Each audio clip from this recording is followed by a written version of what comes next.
Okay, so now we're approaching the gateway to the west, the St. Louis Arch. Um, it wasn't a bad day. It was a little overcast, but no rain. I had the radar, so I was pretty much tracking it. And we're headed to Lake Busiek, they call it. And it's, I'm coming from Nashville, Illinois, so it's 382 miles, point to point. Like I said, I wasn't killing myself. It was a nice, easy ride. And this is the front of the park, and you'll see me working my way up. Now this is paved, and it's fine. And if this would have been the whole campground, it would have been perfect. But again, you go up this road, and then you get to a point where it's actually not even gravel. What it is it's gravel, but it was cemented in. It's a weird. It's just a weird setup. And again, the parking lot is all gravel, and you have to park your vehicle and then walk the stuff down. So, I mean, for me, it would be crazy. It wouldn't even be, sensible. It'd be more work to get the stuff to there, and even more work to get it back up after packing it up. And then, unlike the Little Bear campground in Nashville, the parking is right there. And as soon as you pull up, you open up your stuff, you put your tent down, and you're done. And see, this is nice and easy. I'm going through this um, real easy because everything is paved. It's the surprises once you get um, to where. So now I'm a little confused exactly where should I go left or should I go right? So I says, let me go right, and that was the wrong decision because all of a sudden now you're met. As soon as you cross this one of these paths, there you go. That's what you get.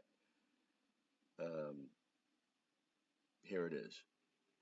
And see, it's got these deep potholes. You got to steer away from the pothole, and then because it looks paved.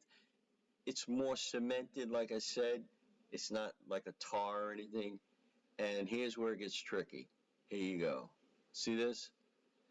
Again, I'm on an 850-pound motorcycle, 100 pounds of gear, and there's these holes in this thing, and you're bouncing up and down. Now, see, these are all little holes that you're going to hit. So now I got to take it real slow, real nice and easy, because if I fall over, I'm never. Yeah, I just waved that guy on, go around me. He's in back of me. But see this, all these little holes, and this is loose, very loose. So I was trying my best. I had my feet down. I was going nice and slow, nice and easy. Where I'm going is not the campsite. Where I'm going is actually a shooting range. So all you hear is these pops going on. But now I can't turn around on this because look at it. It's not stable ground whatsoever. So what I decided to do is take this to the end. I assumed because I heard the popping, it was a gun range, and there'll be a parking area. It doesn't necessarily have to have been a lot, but there'll be a parking area where I can slowly turn this bike around and go back the other way. And actually the campground is when I got to that fork, sort of. If I just would have went left, it would have been fine. I didn't see the sign. It might have been there, but I just didn't see it. But here I am coming to the end where everybody's parked and everybody's just at the range. The range is to the left. You just walk through and the range is there. And coming up to it now. So now I have some sort of larger area where I can turn this, 1,000+ pounds around, and that's when I realized. Well, I realized it before, as soon as I heard the shots, that I was in the wrong place. But you could see how loose this stuff is. It's just that was my biggest concern. that I was going to go down. And if I, like I said, if I went down to get this bike up and stable, just I got to unload everything. Um, the saddlebags were packed. I had now the F6B. For those of you who don't know, doesn't have the tour pack. That was the whole beauty of the bike.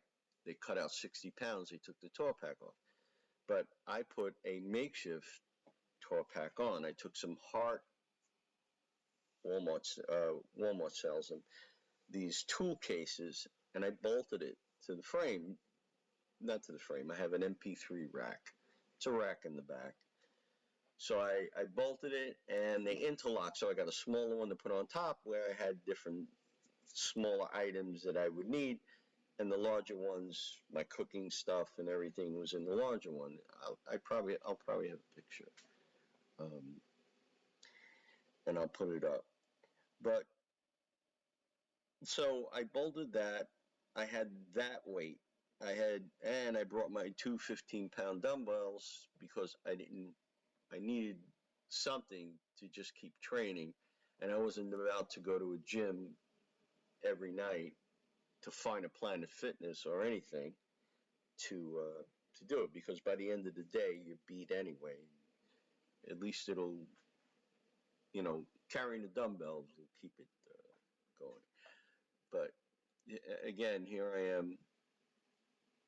I'm trying to figure out that this ride back to the Fork is just going to be a madhouse. I have to go real slow, and what am I going to do? I'm caught, really. That sign in the far distance, that thin sort of sign, and it says no shotguns allowed. It's just, but this was not a good thing. Like I said, the road to it is paved, so it's the complete opposite of what it should be. And once you get there, it's gravel. It might. I'm not knocking the campground. I'm just saying for motorcyclists, this is really not. Unless you have, I don't know, unless you have an Africa Twin, and even if you do, uh, why would you want to hump all your stuff down uh, where the site is? It just didn't make sense. This is me now. I make the field decision to go and get a hotel in Branson, Missouri. So I'm on my way to Branson right now, and that's where I'm going. Branson, I think, is about a 2 hour ride away from where this is. If I remember correctly, I can pull it up on the map. But I didn't care. I just wanted to get out of there, um, and I wanted at least a place as close by as I could. And Branson, to me, like I said, for the 2 hour ride, it wasn't that horrible, and it would put me geographically in a good place to start the next day. And yeah, it's 129 miles from where I was to Branson, Missouri. So I just went for it. I just took the ride, and the Motel 6, the Motel 6 in Branson, Missouri is it's taken over by new people. They let me park my bike right in front of the office. Um, really nice people. They did a lot of work to the place. Motel 6 is like shooting craps. Sometimes you get a good one, and sometimes you get a really bad one, which I did. I'll put it in a later video. It was a cesspool, the one in Rapid City, South Dakota, which is run by teenagers. I have pictures. It's not only was it run down, not only was it banged up, it's a health hazard, and a deadly health hazard. They have a mold problem there, and they don't even care. Stay away from it. The worst, the worst place I've ever been, and I've been in a lot of bad places, but this was the worst. It's the one on Latrobe Avenue, 620 Latrobe Avenue in South Dakota, Rapid City. It was just incredible. Now, you're going to see in this video, on my way from New York to Ohio to go to my son's wedding, on the Gold Wing, they had these side engine covers. There's one on each side. The one on the left side started popping out and it fell off. So that right there is my repair. It was an on-the-spot repair. It was from a plastic garbage pail. I fitted it on. I taped it with 100-mile-per-hour tape, and after taking it for a test ride, I noticed the bottom left-hand side was bellowing out, and so I had to make another on-the-spot repair in addition to that, so it would stop bellowing out. So I took some paracord and took it from one side to the other and wrapped it around the bottom of the kickstand. I believe it was the kickstand, and it stopped the bellowing, and it worked just fine. The reason why the left side is so critical is that's where the alternator is. So you take that little piece off, and there's the alternator. And if I would get into rain or anything, I'd be toast. So that if it was the other side, it wouldn't be so bad. This was too important. And that fix lasted me the whole 21-day ride. And it's still on till I get my new cover tomorrow. And that was it. There's the bike. Great people at that Motel 6.